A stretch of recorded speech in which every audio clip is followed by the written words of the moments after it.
একটা 20 বাজে, হাতে খুব বেশি সময় নাই, কিন্তু এর মধ্যে একটা জিনিস আপনাদেরকে দেখাই। এখানে একটা রেস্টুরেন্ট আছে, নাম হচ্ছে জায়তুন। আর এটার ভেতরে ভেতরে এয়ারপোর্টের প্লেন টেন সব কিছু এদিকে দেখা যাইতেছে। এখানে যে এই মেট্রো রেল স্টেশনের ভেতরে এরকম রেস্টুরেন্ট আছে এটা তো জানতামই না। এটা হচ্ছে আগারগাঁ মেট্রো রেল স্টেশন। আর আপনাদেরকে আরেকটা জিনিস দেখাই, আমি যে ফগ লাইটটা লাগাইছিলাম এখানে, ফগ লাইটটা এখানে লাগানোর কারণে এটার পেছনে যেই এটারে কি বলে তারটা আছে, মানে হোস পাইপটা আছে, এটা একটু বাঁকা হয়ে আছে। এক হচ্ছে এই নাটের সাথে, নাটের গুরু হয়ে গেছে নাটের সাথে, অ্যান্ড দুই হচ্ছে এটার সাথে লেগে একটু বাঁকা হয়ে আছে। এটা কি আসলে কোনো প্রবলেম কি না ব্যাপারটা আমার জানতে হবে। যদি উপরে একটা হলো দেওয়া আছে, রাবার দেওয়া আছে মেইন হোস পাইপের উপরে, আশা রাখি ঝামেলা হবে না। বাট বাঁকা হয়ে আছে তো, নর্মালি যত দিন এটা টেকার কথা তার চেয়ে অবশ্যই কম দিন টিকবে। আচ্ছা, কার ও মোটরসাইকেল পার্কিংয়ের টিকিট কাউন্টারও আছে এখানে, তার মানে এখানে রেস্টুরেন্টে লোকজন ভালোই মনে হয় আসে টাসে। অ্যান্ড আমারও একদিন আসতে হবে, এক দুজন এসে খায়াটা দেখতে হবে এখানের ব্যাপারটা কি। পার্কিং টার্কিং সহ এত সুন্দর একটা রেস্টুরেন্ট অবশ্যই বিমান বাহিনী দ্বারা পরিচালিত হবে, কারণ এয়ারপোর্টের ভেতরে। অ্যান্ড প্লেন টেনও আছে, সম্ভবত এগুলাতে উঠা যায় এরকমটা মনে হলো। বাচ্চাদের নিয়ে আসতে পারেন আপনারা, যাদের প্লেন দেখা বা এই সমস্ত ব্যাপারগুলোর উপরে শখ আছে, তারা শখটা পূরণ করতে পারবে। অ্যান্ড রেস্টুরেন্টটা বেশ ক্লাসি রেস্টুরেন্ট মনে হইতেছে, অনেকটা 5 স্টার হোটেলগুলোর ভিতরে যে রেস্টুরেন্টগুলো থাকে, ডেকোরেশন অ্যান্ড অ্যাম্বিয়েন্সটা ওই টাইপেরই তৈরি করা হয়েছে।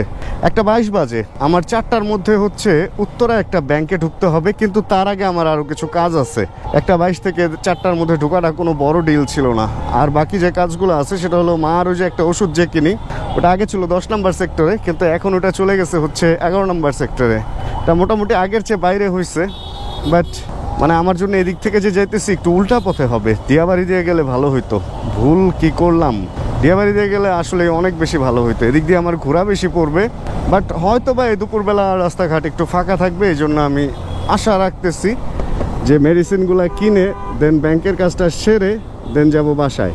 আর দেরিটা হয়ে গেছে, আজকে রৌদ্র উজ্জ্বল একটা আবহাওয়া, দেরিটা হয়ে গেছে রৌদ্র উজ্জ্বল আবহাওয়াতেই বেরিয়েছিলাম। কিছু কাগজপত্র প্রিন্ট করতেছিলাম, মানে ফটোকপি করতেছিলাম, ট্যাক্স ফাইলে জমা দেওয়া লাগবে, এই জন্য ওইগুলা করতে করতে দেখি এমন মেঘলা হয়েছে, ভয় পেয়ে গেছিলাম যে আজকে মনে হয় কাগজপত্র সব ভিজবে। বাট এখন তো আবার বৃষ্টি মেঘ সরে গেছে। সিজনটা অদ্ভুত, দেখেন এই যে আবার মেঘ চলে আসছে, উপরে সূর্য ঢেকে গেল। আর একটু আগে কড়া রোদ ছিল, এখানে আবার পুরা মেঘলা, পুরা পাহাড়ের মতো একটা আবহাওয়া চলতেছে এখানে। এই মেঘ এই বৃষ্টি এরকম একটা অবস্থা। যাক, রাস্তায় মোটামুটি গাড়ি ঘোড়ার চাপ নাই বললে ভুল হবে, আছে, কিন্তু ওরকম জ্যাম জটলা ওইটা মনে হয় না পাবো, এরকমটাই লাগতেছে। অ্যান্ড ভাইয়ের ব্যাগ এই যে দেখেন এখানে পড়ে গেছে, অ্যান্ড বাইক এই যে এখানে, এই জিনিসগুলো এমনভাবেই বাঁধে রে ভাই। চিন্তা করেন, ধরেন আপনি একটা বাইকের পিছনে পিছনে যাইতেছেন, হুট করে ওটা থেকে একটা ব্যাগ করে আপনার চাকার নিচে ঢুকলো, আপনার কোনো দোষ নাই, কিচ্ছু নাই, কিচ্ছু জানেনও না, অথচ যার ব্যাগ পড়লো তার কিছু হইলো না, তার জাস্ট ব্যাগটা নষ্ট হইলো, আর আপনার হয়তো উল্টায় মুল্টায় পড়া নিজের প্লাস বাইকের একটা বিশাল ক্ষতি। আরে ভাই, এই বাইক থেকে কি ধোঁয়া বেরোইতেছে, মানুষ এই জিনিসগুলো কেন খেয়াল করে না? এই ধোঁয়া আলা অবস্থায় বাইকটা চালাইতেছে, অ্যান্ড ইঞ্জিনের যাও যতটুকু ছিল ওইগুলাও আরও বেশ কিছু জিনিস নষ্ট করবে, অ্যান্ড ইঞ্জিন গরম হবে, আর আস্তে আস্তে ইঞ্জিন অয়েল কমবে, পরিবেশের ক্ষতি তো হবে, ওটা বাদই দিলাম। ওই চিন্তা যদি করতো তাহলে তো আর এই কাজ করতো না। দেখেন কি পরিমাণ ধোঁয়া। মেন কথা হলো ফুল ইঞ্জিনটা যদি সিজ করে যে খরচটা যাবে, তার চেয়ে এখন হচ্ছে সিলিন্ডার আর পিস্টন যদি চেঞ্জ করে ফেলে খরচটা অনেক কম যাবে না? বাট তারপরেও মানুষ খরচটা ওই যে একটু দেরিতে করতে যায়, খরচটার পরিমাণটা বাড়ায় ফেলে। আসলে সমস্যা অল্প থাকতে সমাধান করে ফেললে খরচটা কম হয় আর কি। একটা জিনিস কি জানেন, প্রিমিয়াম বাইক যখন রাইডিং করবেন তখন আপনার রাইডিং এক্সপিরিয়েন্স চেঞ্জ হয়ে যাবে। এই বাইকের ক্লাচ, এই বাইকের ব্রেকিং, এই বাইকের কন্ট্রোলিং অ্যান্ড এই বাইকের যে টান, মানে এটা একটা আপনাকে রাইডিংয়ের একটা অন্য লেভেলে নিয়ে যাবে। আর আপনি মানে এর চেয়ে অনেক পাওয়ারফুল বাইক আছে, অনেক কম দামে পাবেন, দেখা যাবে যে আসলে ওগুলা চালায় না, ওই মজাটা পাবেন না। আর ইয়ামাহার মধ্যে MT-15 বাইকটা এমন একটা সেগমেন্ট, এটার কিন্তু কোনো হেটার নাই। কখনো দেখছেন যে এই বাইকটা নিয়ে কেউ হেট করে কথা বলতেছে বা কোনো বাইকের সাথে কম্পেয়ার করতেছে? আমার কাছে মনে হয় যে বাইকটা অতুলনীয় বাইক, মানে এটার সাথে কোনো বাইকের তুলনা হয় না। কারণ ইয়ামাহার R15 এর সাথে মানুষ তুলনা দেয়, GSX-R, CBR বা অন্যান্য চাইনিজ বাইকেরও তুলনা দেয় অনেক সময়, FZ সিরিজের সাথে অনেক সিরিজের তুলনা দেয়। বাট এই MT-15 এই মালের সাথে কেউ কি কোনো মাল আসলে তুলনা দেয়? আপনারা জানায়েন তো যদি কোনো বাইকের সাথে এই বাইকের মিল খুঁজে পান। এটার হেডলাইটের শেপটা অনেকটা N সিরিজ নকল করছে বাজাজের পালসার, বাট তারপরেও এটার মতো এত সুন্দর কি করতে পারছে? কিন্তু এখানে সেরকম জ্যামে পড়ে গেলে তো আজকে আমার খবর আছে। এক জীবনে, এই মুখ আটকায় রাখছো কেন? এক জীবনে ঢাকা শহরের অনেকগুলা রূপ দেখলাম। যখন খুব ছোট ছিলাম, আমরা গ্রাম থেকে ঢাকা শিফট হই, মধুবাগ এসে উঠি, মগবাজার মধুবাগ।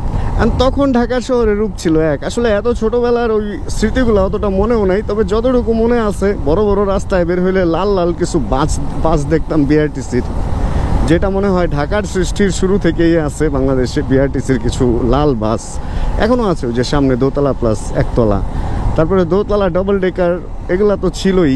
বিভিন্ন লাইনে বিভিন্ন এলাকায় যাইতাম, শাহজাহানপুর কি কই কই আত্মীয়র বাসায় টাসায় যাইতাম, একটু একটু মনে পড়ে। আর খুব বিশ্রী লাগতো ঢাকার শহরটা তখন। কালো ধোয়া তখনও ছিল। মুড়ির টিন বলতে একটা বাসকে, ওইগুলা একটু একটু খেয়াল হয় যে বাসের সামনে একটু জিপ গাড়ির মতো একটু একটু ইঞ্জিনটার জায়গাটা, মানে আমাদের যে এসইউভিগুলো আছে এগুলারই ধরেন বড় ভার্সন বাস এরকম ছিল, মানে অনেকটা এই যে এই ধরনের। অ্যান্ড টিন মিন দিয়ে বানানো ছিল, কাঠের কুঠের বডি মডি ছিল, তো এই জন্য হয়তো মুড়ির টিন বলতো। আপনারা কেউ কি মুড়ির টিনের নাম শুনছেন কিনা জানেন? মানে আমি ছোটবেলায় মুড়ির টিন খালি খুঁজতাম, কিরে মুড়ির টিন কোন বাস, বাসের ভিতরে কি মুড়ি, মানে মুড়ি কি ক্যারি করে, এই ধরনের একটা ব্যাপার ছিল। যাই হোক, তারপরে আস্তে আস্তে আসলে শহর চেঞ্জ হইতে হইতে হইতে হইতে দেখেন এগুলা সব চেঞ্জ হয়ে গেছে। তবে একটা জিনিস আমি বলবো, আসলে এই যে ভিআইপি রোডটা, এই ভিআইপি রোডের উপরে মেট্রো লাইনটা খুব বেশি জরুরি। আমি জানি না কেন সেই উত্তরা দিয়ে আসলে মিরপুর এইভাবে মেট্রো লাইনটা করলো। উত্তরার এমন এক সাইডে গিয়ে মেট্রো লাইনটা শেষ হয়েছে, যে সাইডটা আসলে মানে উত্তরাবাসীর জন্য একদম নতুন। মেইনলি যারা উত্তরার পুরানো বাসিন্দা, 4 নম্বর সেক্টর, 1 নম্বর সেক্টর, 7 নম্বর সেক্টর, 6, মানে এদের জন্য ফ্যাসিলিটিটা আসলে নাই। মেট্রো রেল স্টেশন অনেক দূরে, ওইখান থেকে ধরেন 100 টাকা রিক্সা ভাড়া বা আরও বেশি রিক্সা ভাড়া দিয়ে গিয়ে দেন মেট্রো রেলে উঠতে হবে। এটা ব্যাপারটা আসলে হইলো না আমার কাছে লাগে। আমার মনে হয় যে এই ফুল ভিআইপি রোডের উপরে একটা মেট্রো রেল দরকার ছিল। অ্যান্ড আরও বেশি ভালো হইতো যদি এলিভেটেডের সাথে সাথে কোনো একটা মেট্রো এরকম লাইন একদম গাজীপুর থেকে শুরু করে, বা আরেকটু ওই পাশ থেকে, গাজীপুরের ওই পাশে কি যেন আছে না, ওই পাশে জয়দেবপুর গাজীপুর, ওই যে ধরেন গাজীপুর থেকে শুরু করে একদম যদি ঢাকার শেষ সীমানা এদিকে চিটাগাং রোড পর্যন্ত উপরে দিয়ে এলিভেটেড এবং মেট্রো রেলটা করে দেওয়া যেত, ভাই এটা হয়তো বাংলাদেশের জন্য একটা বড় ব্লেসিং, ঢাকা শহরের জন্য। কারণ সব ঢাকা কেন্দ্রিক, তো যারা ঢাকা পার হয়ে এক সাইড থেকে আরেক সাইডে যায় তাদের জন্য একটা বিশাল সময় ঢাকাতে নষ্ট হয়। তারপরেও তো এলিভেটেড হওয়াতে হাতিরঝিল পর্যন্ত এসে দেন বের হয়ে যেতে পারতেছে মানুষ, অ্যাটলিস্ট উত্তরা পর্যন্ত, দেন উত্তরা থেকে আবার গাজীপুর। তবে হ্যাঁ, হচ্ছে আস্তে আস্তে এই ব্যাপারগুলো হয়ে যাবে, বাট হয়তো আমাদের জেনারেশন আমরা দেখে যেতে পারবো না, কারণ এটা সময়ের ব্যাপার, এগুলো সময় সাপেক্ষ ব্যাপার। দেখেন কিছুদিন আগে সিলেট গেলাম, সিলেট শ্রীমঙ্গল রোডে যে দেখলাম ভাই 4 লেনের যে রাস্তাটা বানাইতেছে, 4 লেন না 6 লেন জানি না, এখন যে রাস্তাটা আছে এইটার চেয়ে আরো ডবল করে আরেকটা রাস্তা হইতেছে। তাহলে চিন্তা করেন অবস্থাটা কত বড় রাস্তা হয়ে যাবে। এটা আমি ধরে রাখছি যে 3 থেকে 4 বছর এবং 5 বছর লেগে যেতেই পারে এটা হইতে, কারণ লাস্ট 1-1.5-2 বছরে যেই পরিমাণ, 1-1.5-2 না, আর একটু আগে থেকে দেখতেছি এই রাস্তার কাজ শুরু হয়েছে, 3 বছরের উপরে দেখতেছি এই রাস্তার কাজ শুরু হয়েছে। তো 3 বছরে যতটুকু ভিজিবল হয়েছে, আমার মনে হয় আরো 3 থেকে 5 বছর লাগবে হচ্ছে এই রাস্তা চলাচলের যোগ্য হওয়ার জন্য, এরকমটা আমার মনে হয়। চলেন একটু MT-15 রে ভাগাই। এরকম রাস্তায় যদি এরকম আস্তে আস্তে চলতে থাকি, তাহলে আজকে আর আমার পৌঁছাইতে হবে না। অ্যান্ড প্রজেক্ট 1 ব্রেক প্যাড যেটা এটাতে লাগাইছি, এটা খুব ভালো সার্ভিস দিতেছে, ব্রেকিং খুব ভালো হইতেছে, এটা সত্যি। স্টকের চেয়ে এটার বাইট অনেক মজার। অ্যান্ড যখনই আফটার মার্কেট ব্রেক প্যাড লাগাবেন, তখন একটা জিনিস মাথায় রাখবেন, হয় প্যাড তাড়াতাড়ি শেষ হবে, অথবা প্যাড ঠিক থাকবে, ডিস্কটারে তাড়াতাড়ি খাবে। এটা হবেই, কারণ যখনই একটা জিনিস ভালো ব্রেকিং করবে, তখন তো এটা একটার সাথে আরেকটার সাথে ভালো ঘর্ষণ হবে, অ্যান্ড ঘর্ষণ যখন হবে তখন তো ক্ষয় হবেই। এটা মেনে নিতে হবে। ভালো কোনো কিছু চাইলে আবার একদিকে আপনার খরচ বাড়াবে বা আরেকদিকে ক্ষতি বেশি করবে। ওই যে ডিস্ক বা ব্রেক প্যাড বেশি খাবে, বেশি সার্ভিস পাবেন, বেশি দিবেন না, চিনি যত দিবেন মিষ্টি তত হবে শরবত, ঠিক ওরকম খরচ যত করবেন তত বেশি পারফরমেন্স পাবেন, এটাও সত্যি। আরে ভাই কই নামায় দেন ভাই, আপনাদেরই তো দিন। হ্যাঁ ভাই, আপনাদেরই দিন। আমরা তো ছোট ছোট যানবাহন নিয়ে ট্যাক্স দিয়ে চলি, আমাদের তো রাত, এই জন্য রাতেই বের হইতাম ভাই ঘুরতে। বাট এখন তো রাতে বের হওয়ার অবস্থাই রাখে নাই, জানেন কি একটা অবস্থা, ছিনতাই চুরি এইগুলা দিয়ে দেশটার এমন একটা অবস্থা বানায় ফেলছে যে আপনি এখন চাইলেও রাতে বের হইতে পারবেন না, রাতে বের হওয়ার সাহস করবেন না। এখন রাতে কি হয় না হয় রাস্তায় আমরা জানবো না, কারণ আমরা তো বের হই না। তবে এই একটা জিনিস, আমার মতো বয়স, আমি ছোটোবেলায় এটা দেখছি বানাইতে। চলেন তাহলে আমরা এগিয়ে যাই। আরে এই জায়গার রাস্তাটা দেখেন বিভিন্ন জায়গায় ভাঙ্গা, বিভিন্ন জায়গায় ভাঙ্গা, মুখ মুখ মুখ মুখ, মোটেও স্মুথ না। এক হলো মোড়, তার মধ্যে স্মুথ না, রিস্কি এই জায়গাটা। অলওয়েজ ওদিক থেকে যখন রাস্তা ভালো পেয়ে একটা টান দেই, তখন এই মুখগুলোর মধ্যে পড়ে চাক্কা এমন এমন এমন লাফাইতে থাকে। আরে ভাই, ট্যাক্সের টাকা তো কম নিতেছেন না, একের পর এক বাড়াইতেছেন এই খালি। তো সেখানে রাস্তাটা তো আরেকটু ভালো করলেও পারেন। যাক, অল্প সময়ের মধ্যে অনেকটা চলে আসতে পারছি। আর সামনে জ্যামের মধ্যে আসলে উত্তরার জ্যাম, এছাড়া ওরকম কোনো জ্যাম মনে হয় পাবো না। মানুষের লাইফ যে আসলে কখন কোন জায়গা থেকে কোন জায়গায় যাবে, এটা আসলেই আমরা না আগে থেকে কখনো বুঝতে পারি না। দেখেন, আমি ছোট্ট করে আজকে তো ভিডিওতে একটা কথা বললাম না যে আমরা প্রথমে ঢাকা যখন আসছিলাম, মগবাজার আসছিলাম, দেন হচ্ছে আমরা কাফরুলে আসি, পুরানি এয়ারপোর্টের এই পাশের পূর্ব পাশটা আর কি। কাফরুল, দক্ষিণ কাফরুল থাকি, গির্জা স্কুলে পড়ালেখা করি, দেন মুসলিম মডার্ন, দেন বিজ্ঞান কলেজ, কারণ ওই টাইমে হচ্ছে আমি উত্তরাতে শিফট হই।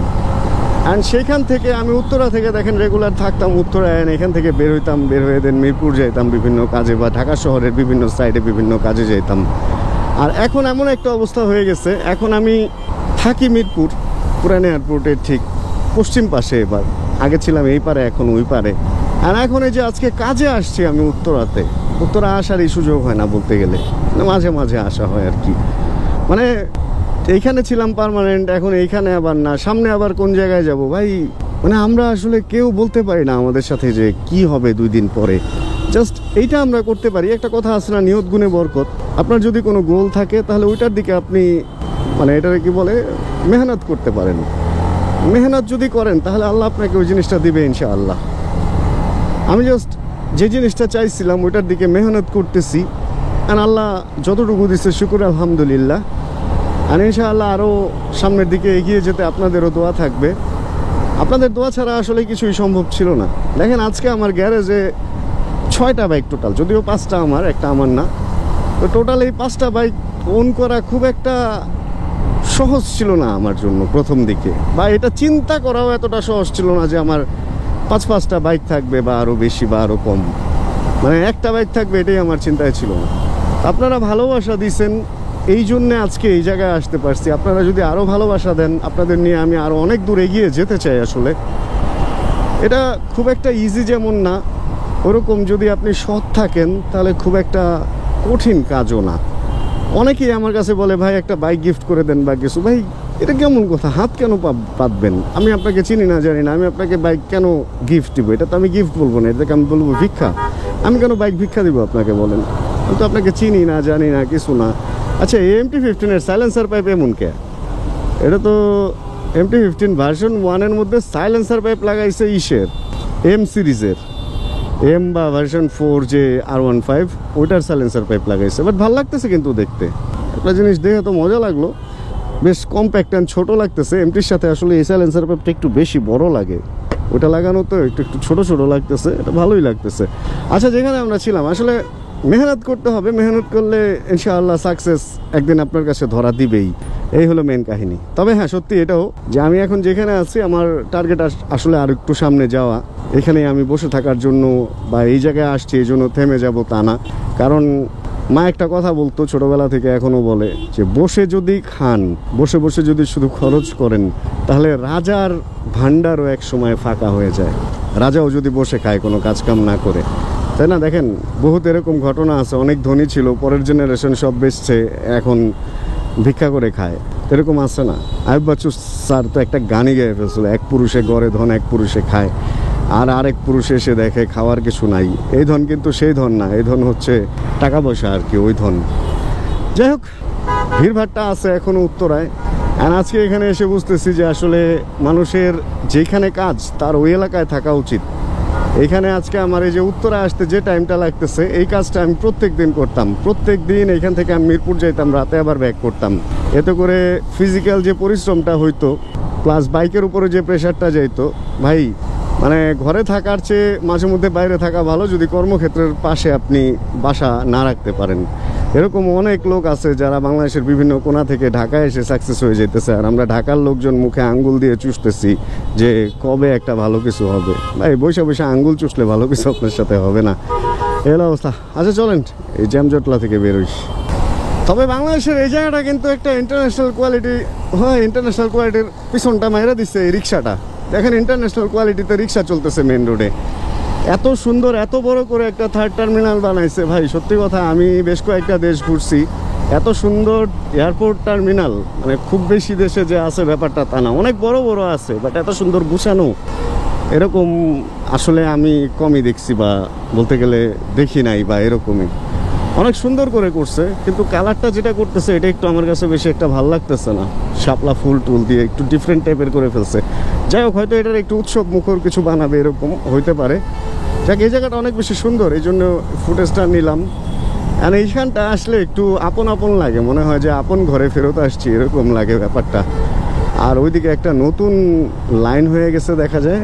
আর এই সুন্দর তো এয়ারপোর্টে ঢোকার জন্য, এয়ারপোর্ট থেকে বের হওয়ার জন্য করছে, ওই পাশ থেকে ঢোকা ওই পাশ থেকে বের হওয়ার একটা সুন্দর রাস্তা করছে। আচ্ছা, থার্ড টার্মিনাল থেকে বের হয়ে ওই যে ওই পার দিয়ে এখানে রাস্তায় নেমে যাবে। আরে আমি লাস্ট কয়েক মাস এখানে আসি নাই, আর এর মধ্যে এই জায়গাটা হয়ে গেছে, মানে বানানো হয়ে গেছে, এখন উদ্বোধন তো হয় নাই, বেশ সুন্দর করে করছে। এটা কোন জায়গাটা? সব চেনা চেনা, সব অচেনা অচেনা লাগতেছে। এটা কি কাউলা? না, এটা তো কাউলা না, এই ফুল ব্যাপারটা নতুন বানাইছে এখানে যেটা দেখতেছি। এই ব্রিজটাও তো নতুন মনে হইতেছে, ব্রিজটা তো মনে হয় উদ্বোধন হয় নাই, কারণ ব্রিজটা ওই পারে যায় নামছে, অ্যান্ড বেশ বড় সড়ো একটা ব্রিজ বানাইছে। এটা এয়ারপোর্ট অ্যান্ড কাউলার মাঝামাঝি একটা জায়গা, এখানে একটা ফুট ওভার ব্রিজও দিয়ে দিচ্ছে। বাহ, বেশ অনেকদিন পরে এসে অনেক নতুন নতুন জিনিস দেখলাম আজকে এখানে। রোডের অবস্থা দেখছেন, ভাঙ্গা চূড়া, কাদা, আবার তার মধ্যে জ্যাম জটলা তো আছেই, গাড়ি ঘোড়া কম মনে হইতেছে, তারপরেও জ্যাম। এটা হলো উত্তরা মাস্কেট প্লাজা থেকে, যেটা বাংলাদেশ মেডিকেল হয়ে একদম খালপাট দিয়াবাড়ি চলে গেছে, বড় বড় সব শোরুম হচ্ছে এই রাস্তায়। অ্যান্ড এই রাস্তায় এরকম উল্টা রিক্সা অ্যান্ড সব কিছু যদি হয়, একটা সময় উত্তরায় আমরা যখন থাকতাম, আমরা মিরপুরে মনে করতাম নর্দমা, এই সেই খাল বিল সুইমিং পুল কত কিছু বলতাম, ভাঙ্গা চূড়া। তা আজকে উত্তরাতে এসে খুব খারাপ লাগলো ব্যাপারটা। আরে ভাই, কই বাম দিক দিয়ে সামনে যায় নাকি কেউ? আচ্ছা, যেখানে আমরা ছিলাম, তো এখানে থাকতে মিরপুরে এরকম মনে করতাম, বাট কখন যে আমি বলতেছিলাম না, কার সাথে কি হয়ে যায় এটা বলা মুশকিল। এদিকে মিরপুর আজকে কি হয়ে গেছে, কত সুন্দর আলো ঝলমল, তারপর রাস্তাঘাট কত সুন্দর, আর নতুন রাস্তা যেগুলো নষ্ট হয়েছে ওগুলো আবার রিপেয়ার করতেছে বিভিন্ন জায়গায়। বাট উত্তরা এরকম একটা আভিজাত্য পূর্ণ এলাকায়, বলতে গেলে অভিজাত এলাকা, এটা রাস্তাঘাটের একই হাল। আসলে পুরান হইলে সব কিছু এরকম হয়ে যায় না, সেটাই আসলে মেনটেনেন্স না করলে সব কিছু এরকম হয়। একটা কথা বলি না, বাইক কখনো বৃদ্ধ হয় না। বাইকে যদি আপনি প্রপার ট্রিটমেন্ট দেন, প্রপার টেক কেয়ার করেন, বাইকে যদি আপনি প্রপার যে জিনিসটা যখন চেঞ্জ করতে হবে চেঞ্জ করে ফেলেন, রিপেয়ার না করে, তাহলে বাইক সারা জীবন থাকবে ইয়াং। অ্যান্ড ধরেন কালার নষ্ট হয়েছে, আপনি কিট চেঞ্জ করে ফেললেন, কালার করে ফেললেন, ব্যাস বাইক ইয়াং।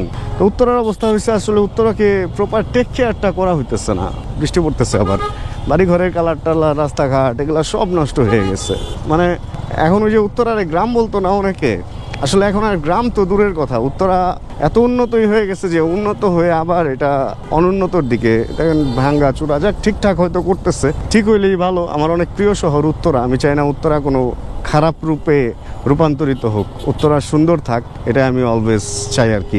যাই হোক, উত্তরা আমরা যেহেতু চলে আসছি, আমরা ভিডিও থেকে আজকে বিদায় নিয়ে নেব। হোপ প্র্যাকটিস এই ভিডিওটা আপনাদের ভালো লাগছে। ভিডিওটা আসলে ওরকম কোনো স্পেসিফিক কোনো কিছু নিয়ে না, এমনি বানাইলাম আর কি। আর সামনের ওই গোলচত্বরের মোড়টা আটকায় দিছে, আমার মনে হয় এদিক থেকে ইউটার্ন নিয়ে ভিতরে দিয়ে কোনোভাবে বের হয়ে যাওয়াই ভালো হবে।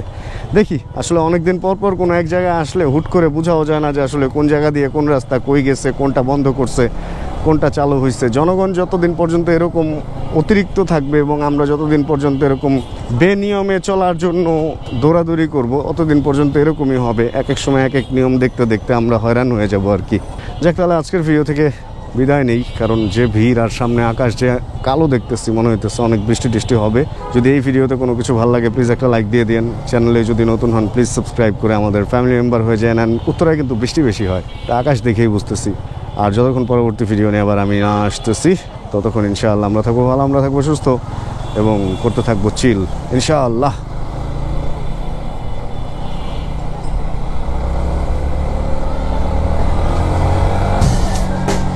Chill, bro. Check the mic and make sure it sound right, boys.